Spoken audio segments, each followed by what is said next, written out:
In 1997, MTI designed and built the original hydraulic bucket crusher to fit the mobile LHD loaders in mining underground operations. The company gained extensive experience in developing this crusher for hard rock application in the Canadian Shield, the hardest rock in the world. Every scrap of MTI's hard-won knowledge and experience was brought to bear in developing the RJ21 Hydracrusher. Because of MTI's deep understanding of their market and competition, the RJ21 bucket jaw crusher was developed primarily for crushing aggregate from gravels and blasted rock, with a secondary use of crushing concrete waste from demolition. Most competitors' bucket crushers are developed for use with concrete and soft rock. As a result, when hard rock is encountered, the stress and flexing causes jaw liners to break or jaw seats to wear quickly. In some cases, it is simply impossible to crush the intended material if using these devices. By contrast, the RJ21 Hydracrusher can crush 60,000 psi rock easily, and its double toggle arrangement and heavy 400 Handex frame makes it extremely resilient, resulting in a long life expectancy. The eccentric shaft is mounted on the moving jaw connect, with torque hydraulic motors at each end. This configuration allows for precision machining and alignment.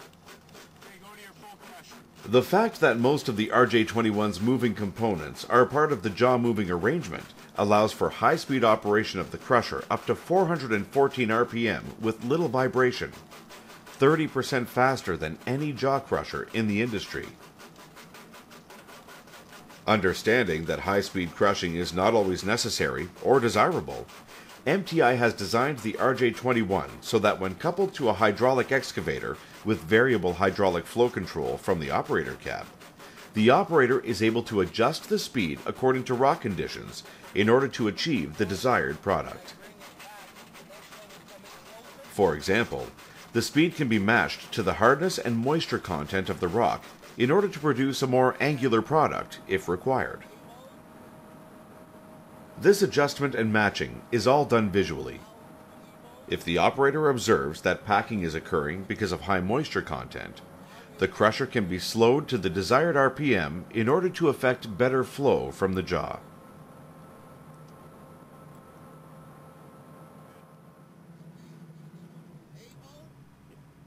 Again displaying a keen understanding of their clients' needs, also high on the list of desired design criteria in the development of MTI's RJ21 Hydracrusher was to effect a fast jaw-closed setting design.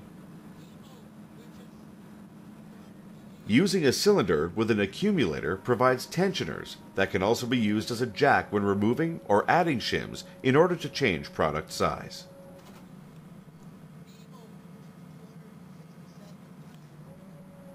The jaw-closed setting can be changed in less than 7 minutes by the operator.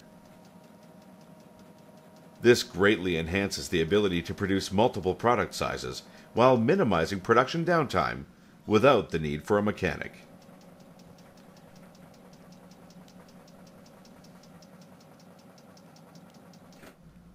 The RJ21 Hydracrusher from Mining Technologies International.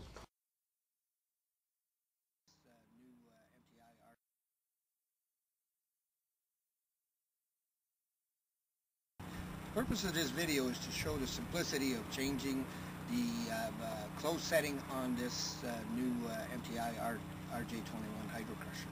So as you follow me, I will show you the steps and you will see that it's quite efficient.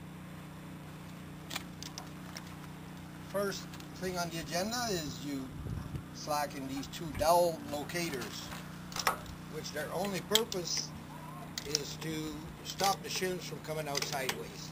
They're not intended to be retainments, they're just locators. These must be released before we release the compression on the cylinder.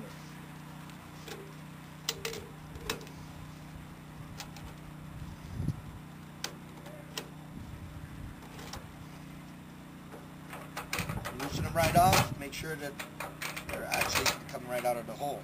Next process, take the jack handle, release the pressure. As you notice the jack coming down, just watch on the side, and you can lower it to the precise location you want to either install a shim or remove, whatever you require for your setting. In this case here, I'm going to remove some shims.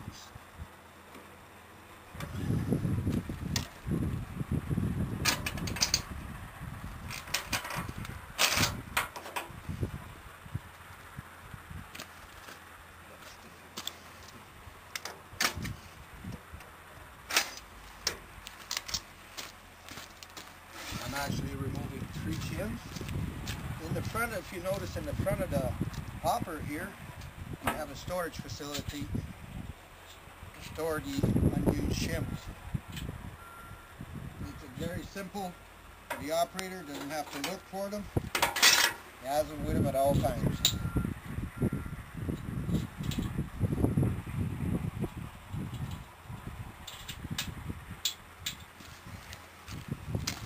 In this case, I want to do a 3-inch product.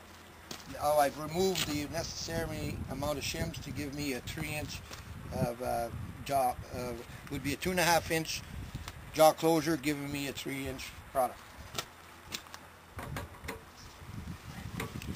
Tighten the jack. Now I'm going to pump until I get up against the accumulator, which is at 350 pounds is the accumulator setting. And I'm going to go to 650 psi, which gives me the desired force for the spring action for proper retention and not overloading the seats. If you notice here, the gauge is going up.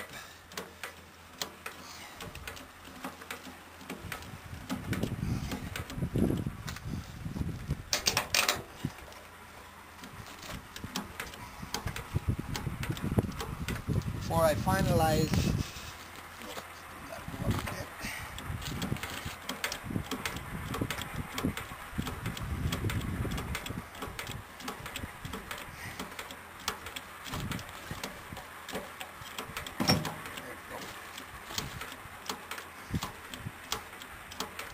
now that I'm into place, I will locate my dowel.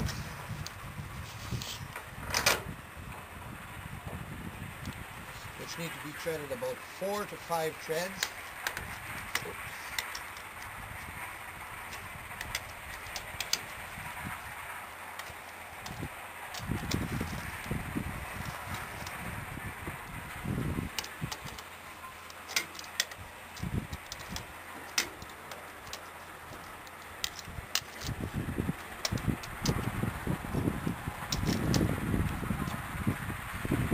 Secure the hole down nuts.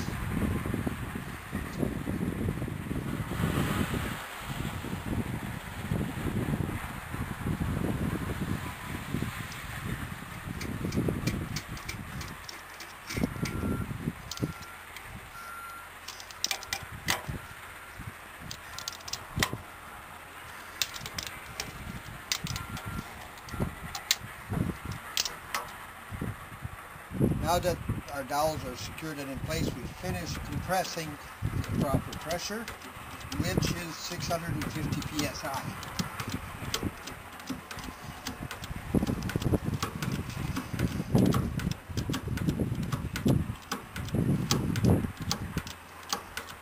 The gauge is nice and conveniently placed, so easy to see. And there we are, voila. Double check that the valve is fully closed. The tools go back in the excavator, and that is it.